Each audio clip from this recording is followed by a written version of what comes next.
Nga? Bata pang dalaga pa gani. Pwede bukay pa gani. Ba't siya yung dalaga?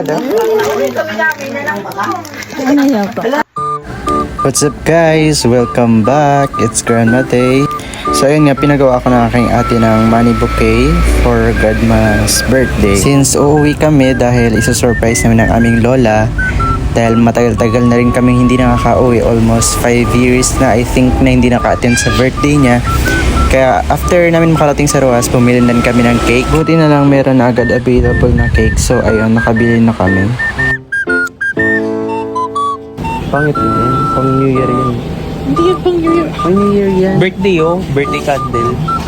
Ay, grabe yung putok-putok. Hindi yan putok-putok nga eh. After nga niyan, umuwi na rin kami agad dahil since pagod pa para naman makapagpahinga pa. At ayun nga, nakatulog na.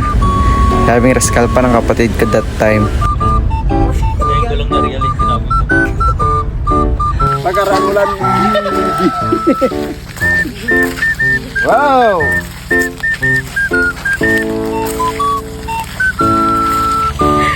Yung tipong siya may dala yari kaso mo.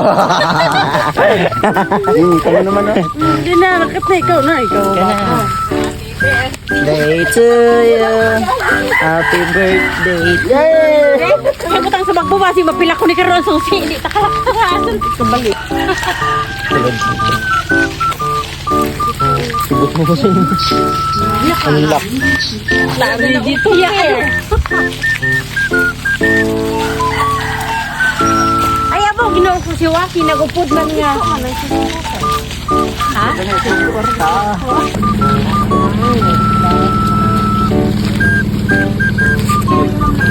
Marshmallow akong dala.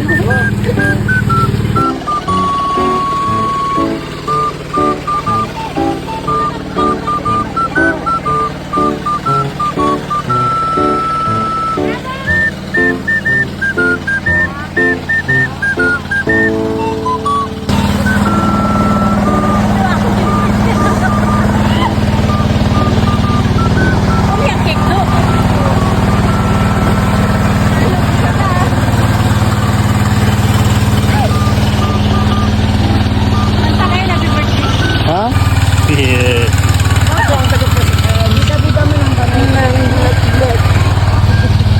Kailangan sabay-sabay taga-kanta ng tadayon. Happy birthday. Ayun nga, after namin magpahinga around 3 PM na ata, dumiretso na kami sa bahay ni Lola. And medyo malubak pa yung daanan since bundukin siya. At ayun, si Papa na rin pinadala namin ng bouquet para siya na yung magbigay kay Lola. At awan ng Diyos, nalalayo ng biniyahe. Narating na rin din talaga. Birthday to you. Birthday lang.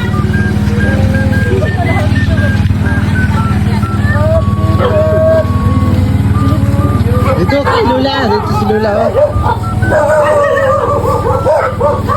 Ano din ito nila?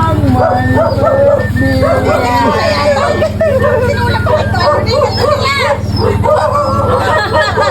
birthday. Ay, hindi. Ito na ito. Happy birthday to you. Ano? Dili niyo dalan ha? Ay, bakit tulig to yan din? Sila yun. May dalag na daw.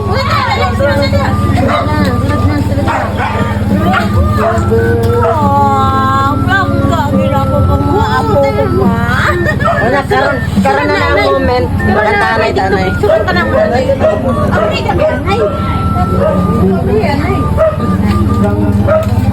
Dito na lang muna guys, wait for part 2, medyo mahaba kasi yung video eh.